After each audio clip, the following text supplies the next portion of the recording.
Hustle Podcast. A podcast that shares all about our local community. Hear their stories, hear their triumphs, hear their voices. It is another great day here in Rexburg, Idaho. Yes, it Here is. are your hosts, Rick Robinson and Travis Green.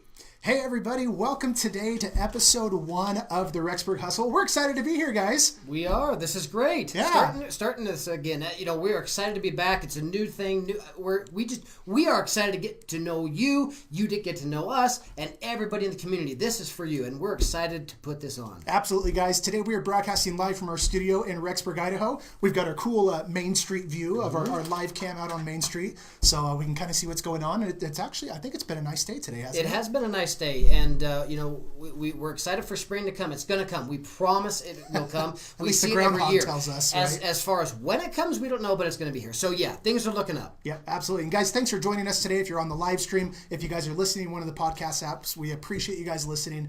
Today's show, guys, is brought to you by VXR Performance Supplements. Travis, why don't you tell us a little bit about them? VXR Performance Supplements are the top stuff. They are really, really good supplements for anybody, whether you're the athlete, the gym rat, whoever it is. If you like to just go for walks or go boating in the afternoon on a summer day, this is good stuff. Very clean, herbal, very nice. It's everything you need and everything you don't need in this product. Yep, and we actually have a few of their products here with us in the studio today. Mm-hmm. Got some of their protein and pre-workout and energy and their metabolism boosters and lean pills and things like that. But great company, guys. If you want to learn more about them, go to vxrperformancesupplements.com. As a listener of this podcast, you guys will actually get 20% off if you use the promo code RexburgHustle. All together, one word, we'll give you 20% off. Great stuff. Very much worth having in your cabinet and using every day. So yeah, good stuff. We use it. It's very good. Absolutely. Now, guys, today in the studio with us, we actually have the creator of this desk, which is really cool. So we're excited to have him here. Yep. And Travis, why don't you go ahead and introduce our guest today? Our guest today is Ty Galbraith. He is the owner of Inner West Cabinet. This business has been around since 1986, and we're excited to hear the story behind. It's the year I was born. Wow. That's been a long time. A little while. So, yeah, Ty's going to be here just momentarily to talk to us about the business, his involvement in it. It's exciting. Ty grew up here in Rexburg. He attended Madison High School, graduated 2006, served a mission for the Church of Jesus Christ of Latter-day Saints, 2007 to 2009. And when he got back, he married his wife, Ashley. They have 2 kids with one on the way, and we are excited to hear from Ty today. Come on up, Ty. Yeah, come on in. Awesome. I'm going to steal this mic real quick. Well, Ty, just before you kind of get into your story, and thanks for coming on the show today. We really appreciate it. We're excited to have you. Obviously, you can see that Ty is a very skilled and talented person. He is the one that made our podcast desk, and we love this thing. So, But not the mic. He didn't make the mic. Yeah. It keeps drooping. Otherwise, it wouldn't fall down. That's right. Yeah, we need to get this thing fixed. Anyway, we'll work on this here in just a minute. Now, Ty, just to kind of get to know you a little bit, we just have a couple icebreaker questions, I guess. But what are the things in life that motivate you? Ooh, that's a good question. There's a lot of things in life that motivate me. I love having a good time. One of the things I like to get out of life is enjoyment. Yeah. Spending time with my family, playing with our kids, working on projects. That's one of the things that I really like to do in my spare time. Is I've got old cars that I like to restore, Jeeps to play with. I mean, just like to have a good time overall. And I can vouch for this. Ty is super, super skilled.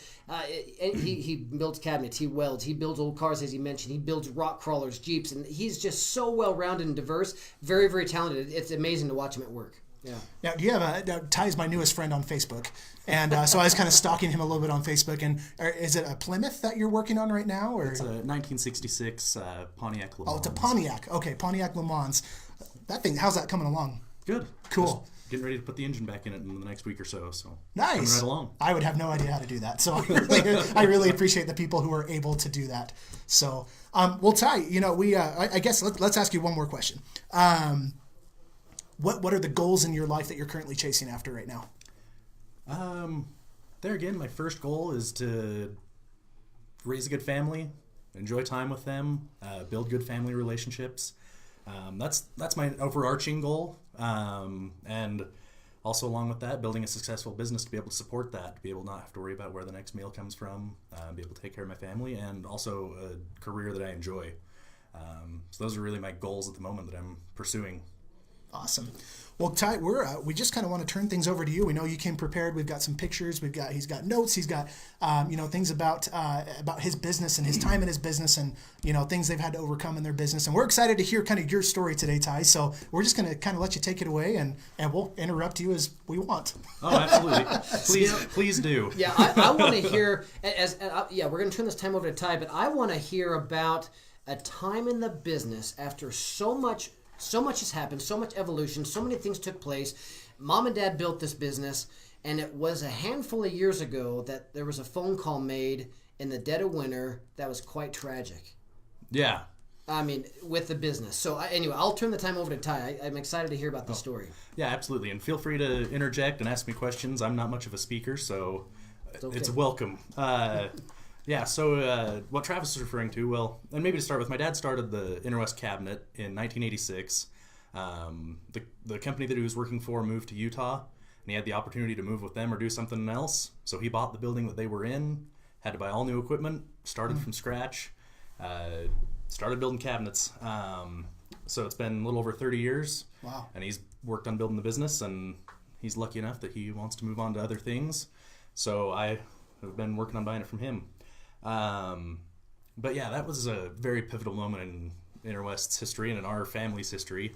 Well, let me just say this. One thing that you may not be connected with is that I'm actually related to Ty. He's my brother-in-law. I'm married as Becky, his sister Becky, sorry. But I was there at the house this winter. I don't remember exactly when it was. It was in February of 2001. Yeah, and so we were at the house, and the phone call came. Clint picked it up, and his face went white. And I remember the emotions that went through this. It was an incredible thing. And we showed up on site, looked at the business, the entire roof, this multi-thousand square foot building, the roof completely fell in on it. Yeah. Yeah, it was crazy. I mean, I was only, I was 14 at the time, give or take. Yeah. And it was a very emotional thing to show up to the shop. Yeah. And the roof had collapsed. It was one of the neighbors had called and told us they'd heard a loud boom and could see smoke or dust coming from the building. Yeah, and you can see here in these pictures that the... Yeah, here's some pictures. We're going to put some slides up here to show you just what happened. Yeah. I'll get out of the way. One third of the shop had collapsed, and it turns out that the trusses weren't installed correctly at the time that it was built, and the weather had just happened so that it would freeze and thaw and had about a foot of ice built up underneath the snow. Yeah. That caused the roof to give way, and the trusses just kind of dominoed as they failed. Amazing. Amazing. Yeah, so that was a big hurdle for the business. But one of those things that also, in retrospect, was a little bit of a blessing in disguise. After that roof collapsed, we were able to renovate the building, took out some interior walls, really opened the space up. And then it also led to another trial where the insurance company that we had went bankrupt at the same time and didn't pay out a lot of the money that was owed to us. Wow. So I really have to recognize my dad and the hard work that he put in there. A lot of people, I think, would have just hung up their hat and called it a day and moved on to something else, but he was determined to rebuild and to regroup after that. What an amazing feat. Oh, absolutely. Yeah. And that's one of the things that's really inspired me as I run the businesses and as I make plans for things that we want to do is to be resilient like that, make plans for the worst to happen and still be able to move on from that. So with all of this, so with all the trial, with what we just talked about, the years in the building, the years in the creation, this total upset in cabinet making for all of your clients, yourself, the payroll, the people, the employees, the ripple effect of this roof caving in was no small thing. How has it been? You said it's a blessing in disguise. Where are you today? Oh, I mean, we wouldn't be able to do the business that we're doing right now in our building without that renovation. I mean, just opening the shop up, that's just the physical benefit of that. And I also think the mindset that we're lucky to be doing what we're doing. And also just looking back on the blessings of it, that it happened on a Sunday afternoon and when nobody was in there. the shop. Oh, I mean, incredible. that alone is a huge blessing that it happened while nobody was in there. I can't imagine. Yeah. Can't imagine on a Tuesday afternoon at 3 o'clock if this happened. Oh yeah, it would have Amazing. gone Amazing. from something bad to a tragedy. Yeah. So Well, so that's a great thing. It is a blessing. You mentioned that word. What a blessing. I agree. It is. It's a wonderful thing. So opening the shop up, having this new mindset, having this something you didn't plan on, but happened, and you took this and said, okay, well, here's where we were, here's where we are. Let's renovate. And what comes of that is this machine of a cabinet manufacturing company that you have now that is doing so much business in so many places and employing a lot of people, blessing their lives. What a great thing. yeah, it's been really great. I was going to say, and I mean, that's obviously not the only setback that we've had. Even the economic downturn in 2008, Sure. Yeah. around Yeah, that time. what effect did that have on you guys? I mean, it slowed us. I mean, building nearly stopped, so there was very little work. And we've never been a huge company, but it scaled us back to about 8 employees. We'd been up to around 16 before that. And that was about the time I got home from my mission. I got home in March of 2009 and started working, and there was only, actually, I think there was only about 6 or 7 of us working there, including the guys doing layout and stuff. So, I mean, it was a pretty slow time, and that's when I started really exploring my option of working in the cabinet shop on a long-term basis. All of my siblings had moved on to other things, decided that wasn't really what they wanted to do in the long term, and so I kind of was in a unique position to, well, and I'm the youngest of 6, so lots of people with options to work in the business. Sure. But I decided I liked the work, and we've been able to grow since then almost exponentially. I mean, so in the last 10 years, we've gone from about 6 employees, and we're up to about 35. Well, that's wonderful. Yeah. Which is great. I love having that many people around. And yeah, it's just been great. I mean, very blessed with opportunities to do work. And there again, building on the traditions that my father has set up, trying to do quality work that we rarely have to do any kind of advertising. It's all word of mouth. We have people from all over the country almost requesting us to do their cabinets. I even just got a request for a bid from Santa Rosa, California. I mean, That's great. wanting us to come And, do their and you've cabinets. done some cabinet work up in the Montana area for some celebrities and people like that, haven't you? Yeah, it's very nice. There's a big market for our cabinets up in Montana, up in Big Sky area. It's very exciting to be able to do things for people that are well known. I mean, it's fun to kind of have that. Well, it just is a good reflection on you, the quality of the company that you have, the quality of the product. And so you're doing work locally, whether it be multifamily stuff, residential stuff, the big multi-million-dollar stuff, and like you said, in Montana, Jackson, those areas. You're really diverse, and that speaks very highly of a good, well-run, well-operated, good family business. And that's great. Well, thank you. Yeah, that's the goal. I mean, we definitely try to be well-rounded. We do, like you said, we do apartment complexes here in Rexburg, remodels, new homes, all up the way up to these resort communities, Jackson Hole, Park City. I mean, it's nice to be well-rounded. I have to ask. So I've heard some stories. Now, again, as I said, I'm related to Ty, but I don't work in the cabinet business at all. I did at one time for a little while, but anyway, I don't do anything with it now. They don't let me in there. But what is some of the, if you could explain one of the more creative, oddball type cabinet jobs you've ever done, or not maybe oddball, but just different. What is something you've done that's different? Oh, I mean, there's a lot of fun opportunities that we have. There's a house we did in Sun Valley, where the house was built with no right angles in the house. The walls all came in at angles. The kitchen was an octagon. I mean, you have a tendency to meet some interesting people with some interesting ideas. Sure. And you can fill those needs. I mean, Yeah, you're absolutely. not just a cookie cutter cabinet shop. You are custom. You can do anything. In fact, didn't you guys do some cabinets for someone up in Montana where you built bunk beds? These are queen size bunk beds. Yeah, there was a house. We actually did 8 sets of queen-size bunk beds in this house, all That's with awesome. a distressed finish. That was actually one of my favorite houses we've done, and we also did a bunch of hidden doors in that house. It had a hidden bunker. cool. We did about 9 hidden doors in that house for different Isn't that reasons fun? and stuff. Wow. And those are the jobs that are a lot of fun. You get to really be creative and figure out these problems, kind of solving some puzzles as you put them together. So, That's great. So you've done some amazing things. The systems in your shop. You've got CNC machines. You've got automated equipment. You've got top-of-the-line paint booths. You've got everything required to do the large, the small, and everything in between. Yeah, it's been really interesting the last several years.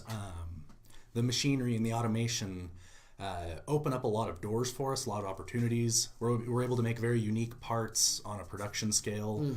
Even just last night, I cut out 30 cutting boards, all with a very unique shape in a matter of about 10 minutes. And it's been interesting as well, also seeing how the the labor market has changed, how our the requests that we get from customers have changed to where this machinery is almost a necessity.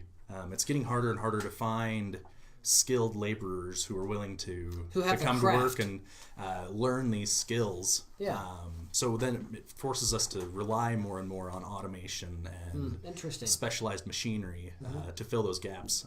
And then we use the skilled help that we have running those machines and doing everything else. So it just is a way to expand our capabilities and our quality. Yeah, and your efficiency, and that's a great thing. I mean, we have to evolve with the times. So Interwest Cabinet, Ty, it sounds to me like you really are ahead of the curve or with the times. You're moving and growing with what's happening. You're not left behind. You're not relying on old skills, which are great because that is the art of cabinet making is the old skills. But you're taking the old and the new, the today, and being as efficient as possible, producing an amazing product in a timely manner, and being able to service so many people. That's wonderful.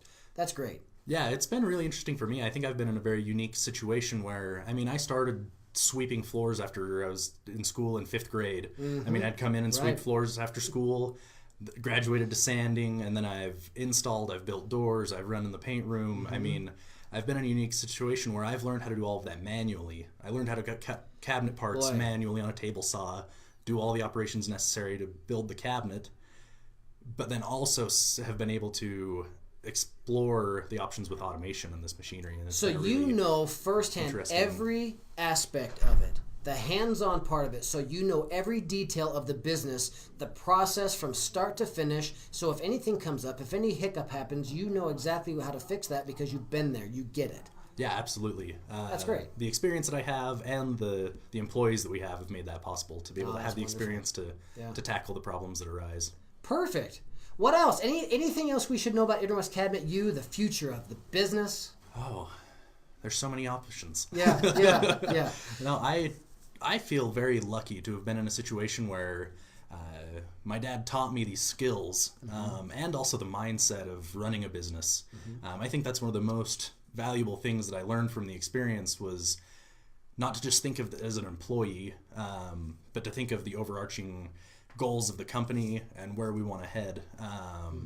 And in my position buying this company from my father, being able to kind of ride on his success, the reputation that he's built has given me tons of options. I mean, That's great. We have no intention of stopping building custom cabinets, but we have so many options. We're even currently working with another manufacturer here in Rexburg, supplying floating shelves for the brackets that they build, which are all sold online. There's lots of options of what we can do and what we can expand into. That's So great. It's very exciting for me to have those options. So I understand, as I was just kind of going through your guys' pictures before the beginning of the podcast, I saw that you guys were featured on the cover of a magazine. Yeah, Can we pull that picture up, Josh? Okay. Yeah, it's actually been really fun. A lot of these houses that we're doing in Big Sky, Montana, they have all the latest designers working on them and stuff, and they're all pushing really hard to get their work in magazines. And this is a kitchen you guys did? Yes. So this is a kitchen that we did in Big Sky, Montana. This issue was from February of last year. And it's like we have no idea that our cabinets are going to be featured or anything. We just get the magazines in the mail, and I have to And sit all of a down sudden and look. your stuff I have to pops up? look through them. Sometimes they'll show up in advertisements for the architect that worked on the house or something like that. It's just really fun to look through and see our work featured. Sorry. We're going to I get was that doing thing something with the fixed. mic. Yeah, we're gonna fix the mic. Okay, I just have a couple of questions for you. As I was listening to you talk and think, you've been a successful business here in Rexburg. Not every business has that that experience that you've had here. Yes, you have your setbacks. Yes, you've had your trials, but you guys have been able to overcome them. You've been able to become successful. Is there any advice you would give anybody here in our local area who may be currently struggling in their business? I don't know that I ever really thought about that. That's why I asked. Yeah, that's a good question. I think the advice that I would give is just to exploit the advantages that we have in this area. I mean, there's lots of skilled people here with good ethics, who are willing to do a good job for you and work for you. I think that's on my mind because finding help is one of our biggest challenges right now. And with the university here in Rexburg, that's one of the main places that we get applicants from. So we have lots of part-time students that work for us. And so there are some challenges working around their schedules and stuff, but you have a lot of very driven people who are coming to school here who are a good workforce. So we utilize the advantages that we have in our local area. Yeah, no, and that's a great point. You know, we're in such a unique community where we have so much, just such a diversity of skills in this area because of the university. I mean, we just look at who we have here at our local business.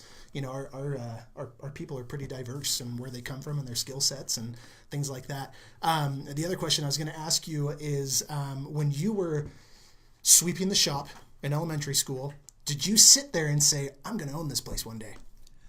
You know, I really... Was that your dream? No. Growing up when I was younger, it's like I always enjoyed it and felt like it was a skill that I had learned that I could fall back on if I ever needed to.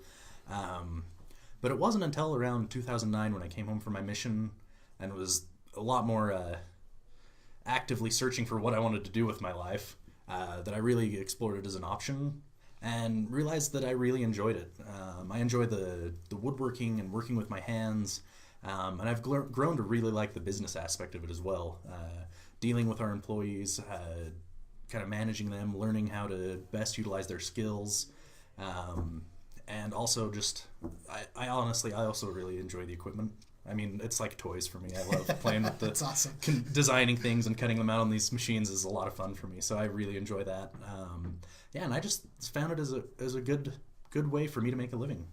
Something that I had an aptitude for. Any challenges you guys are currently going through that you're trying to push through so you guys can come out ahead?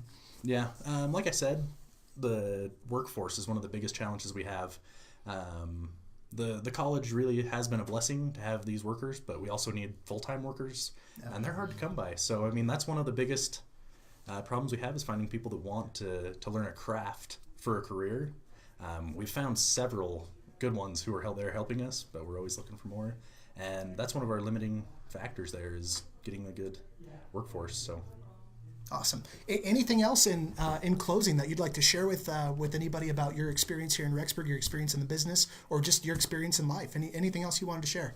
I don't really have anything else groundbreaking that I'd like to share. I don't know, just the only advice that I would give is just to enjoy your life. I mean, take it as it comes, the good with the bad, and find things to enjoy. Make it what you want it. Yeah, we all know you can't have the good without the bad. You have to have both, right? Absolutely. So you just have to kind of survive through those bad times so you can get back to that good again. Mm-hmm. So awesome. Travis, do you have anything else? You know, I don't. We appreciate you coming on and sharing your story and helping to not incentivize, but to motivate those that are struggling, learning, growing, and trying to see the light at the end of the tunnel. It is there. It is there. This is proof that it's there. A lot of struggles. We don't grow without struggles. Without that resistance, we'll never become better. So it's okay, and this is a testament of that. So what a wonderful thing. And I want to share one thing about Ty that he taught me. We were talking at some point, it's been a while ago, about, Ty and I both like motorcycles and four-wheelers and all this kind of stuff, and we were talking about some machinery. Again, Ty has done some remodel on cars and built Jeeps and all this stuff, and sometimes you sell those things. Even though your blood, sweat, and tears and your heart and your soul and your creative juices and everything went into this certain thing that you built, to sell it is like, oh man, I don't want to get rid of that. Sometimes that's hard. But Ty taught me one thing when we were talking about this one day. He says, it's just a thing.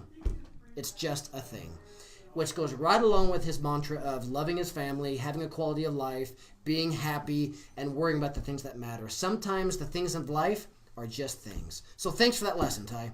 All right. Well, anything else from Rick before we go? I was just going to put a plug in for next week, guys. We do have a double podcast next week, which we're really excited about. So join us next week. She is the owner of the Thursdays clothing outlet. It's actually now Thursdays and Saturdays. And she is, I'd call her a serial entrepreneur. She has started and run many businesses that have all been successful here in Rexburg, Idaho. We kind of call her a superwoman. She's also a real estate agent now. There's just no slowing her down. So Kimberly Stoddard will be on the podcast next Wednesday. We're really excited to have her. Then the owners of Love Family Piano, so David and Danae Love, are going to be on our podcast next Friday as well. So guys, make sure to tune in for those. We're super excited for them. And Ty, again, thank you. Just from my part, thank you for coming on today. And we really appreciate all the advice and the experience. And we hope it was able to affect somebody out there that businesses here in this area, they still have trials. You guys have had major setbacks in your business, but you're able to overcome them and come out ahead. So I think at least my key takeaway from that is it's just the same way in life. We're going to get knocked down a lot in life, and it's just how you react. And your dad had the vision of, okay, it's not going to stop us. Let's just move forward. Let's just rebuild. So I think that's just a good attitude to have, and that was my personal takeaway from it today. So I appreciate it. All right, absolutely. Thanks for having me. It's been fun. Thanks, Ty. We appreciate everyone chiming in today. What a great discussion we had. We look forward to next week, as Rick was talking about. The Rexburg Hustle, we are here for you. We look forward to getting to know more and more people, make connections, and get to know this community, and for you to get to know each other. Remember your VXR Performance products, and we will see you next week. All right. Thanks for watching, guys. We'll see you next Wednesday.